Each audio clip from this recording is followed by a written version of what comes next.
అందరికీ నమస్కారం. How to become a supreme soul అనే కోర్స్ మే 4వ తేదీ నుంచి మే 13వ తేదీ వరకు ఉంటుంది. ఆ కోర్స్కి సంబంధించిన పూర్తి వివరాలని డిస్క్రిప్షన్లో ఉన్న వీడియోని క్లిక్ చేసి మీరు తెలుసుకోగలరు. ఆకర్షణ సిద్ధాంతం ప్రకారం ఇది 2వ వీడియోగా భావించండి.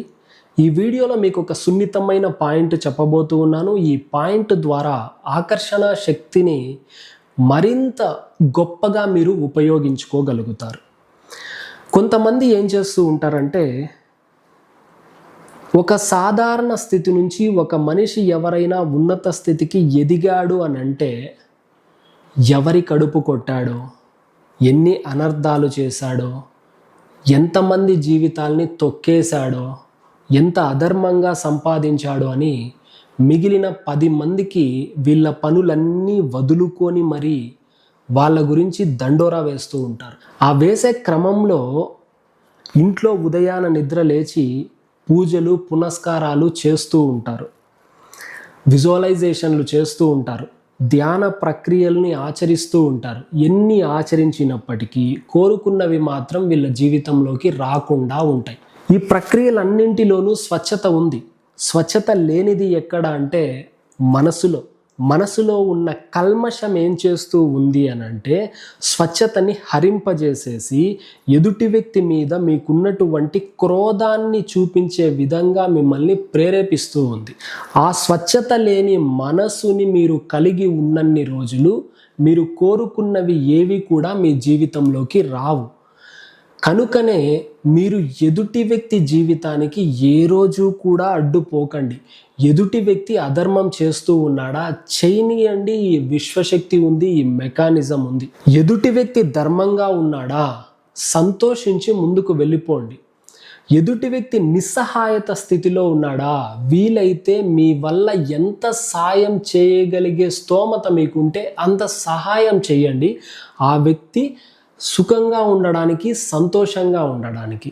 అంతేకాని ఒక వ్యక్తిని మీరు మానసికంగా ఇబ్బంది పెట్టారు అని అంటే, ఈ విశ్వశక్తి ఒక 100 మందిని మీ ముందుకు పంపించి అదే మానసిక క్షోభని మీకు అందించే విధంగా చేస్తుంది.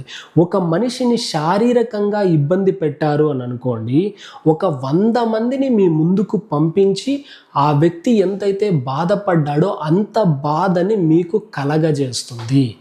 దీన్నే ఆకర్షణ సిద్ధాంతం అంటారు. మీరు ఎదుటి వ్యక్తికి ఏదైతే ఇస్తున్నారో దాన్నే తిరిగి పొందుతారు. ఒకవేళ మీరు ఇప్పుడు ఒక మనిషి నాశనం అయిపోవాలని శాపనార్థాన్ని విడుదల చేశారు, ఒకవేళ ఆ వ్యక్తికి గనక ఆరా గనక బలంగా ఉంది అంటే, తన శక్తి వలయం చాలా స్ట్రాంగ్గా ఉంది అని అంటే మాత్రం, మీరు ఇప్పుడు విడుదల చేసినటువంటి ఈ శాపనార్థం అనేది విశ్వం మొత్తం తిరిగి ఎవరైతే విడుదల చేసింటారో వాళ్ళకి మళ్ళీ వచ్చి చేరుతుంది. వీడి కాళ్ళు విరిగిపోతే బాగుంటుంది అని గనక మీరు ఒక మాట అన్నారంటే, వాళ్ళ ఆరా శక్తి వలయం చాలా స్ట్రాంగ్గా ఉంది అని అంటే, ఆ ఆలోచన, ఆ మాట విశ్వం మొత్తం తిరిగి ఈ వ్యక్తికి యాక్సిడెంట్ అయి కాళ్ళు విరగడానికి సహాయం చేస్తుంది, తోడ్పడుతుంది. కాబట్టి ఒక మనిషి జీవితానికి కూడా ఈ రోజు నుంచి అడ్డుపోకండి. ధర్మంగా సంపాదించాడా, అధర్మంగా సంపాదించాడా, పొట్ట కొట్టి సంపాదించాడా, వీలైతే ఆ వ్యక్తికి ఆకర్షణ సిద్ధాంతాన్ని తెలియజేసి, ఇది తప్పు, ఇది రైట్, ఈ విధంగా బ్రతికితే మంచిది, ఈ విధంగా బ్రతకకుంటే ఇన్ని అనర్థాలు జరుగుతాయి, ఈ విధంగా నచ్చజెప్పడానికి ట్రై చేయండి. అంతేకాని ఆ వ్యక్తిని జడ్జి చేయకండి. ఆ వ్యక్తి ఎంతైనా సంపాదించుకోనియండి, ఇక్కడి నుంచి తీసుకొని వెళ్ళేది ఏదీ లేదు. ఎవరు ఎంతైనా సంపాదించుకోండి, ఇక్కడి నుంచి తీసుకొని వెళ్ళేది ఏదీ లేదు. ఉత్త కాళ్ళు చేతులు శరీరం వేసుకొని స్టార్టింగ్లో జన్మ తీసుకున్న ప్రతి ఒక్కరూ ఇక్కడున్న ప్రతి ఒక్క వస్తువుని అనుభవించి ఆస్వాదించి అన్నింటినీ ఇక్కడ వదిలేసి మళ్ళీ వెళ్ళిపోవాల్సి ఉంటుంది. కనీసం శరీరాన్ని కూడా మీతో పాటు తీసుకొని వెళ్ళలేరు. ఈ సత్యాన్ని ఎప్పుడైతే మీరు తెలుసుకుంటారో అప్పుడు మీ జీవితం మొత్తం స్వచ్ఛంగా ఉంటుంది. మీరు చేసే ప్రతి ఒక్క ప్రక్రియలోనూ స్వచ్ఛత కనపడుతుంది. మీరు చేసే ప్రతి ఒక్క స్వచ్ఛమైన ప్రక్రియతోనూ మీరు కోరుకున్నవన్నీ మీ జీవితంలోకి వస్తాయి. వాటిని మీరు ఆస్వాదించవచ్చు. క్లియర్గా మీకు అర్థమైందనుకుంటాను. ఏ రోజు కూడా ఏ వ్యక్తిని కూడా మానసికంగా కానీ శారీరకంగా కానీ మరే ఇతర పద్ధతుల్లో కానీ విమర్శించకండి, కించపరచకండి, బాధ పెట్టకండి. ఎప్పుడైతే మీరు ఇలా చేస్తారో మీ జీవితం చాలా బాగుంటుంది.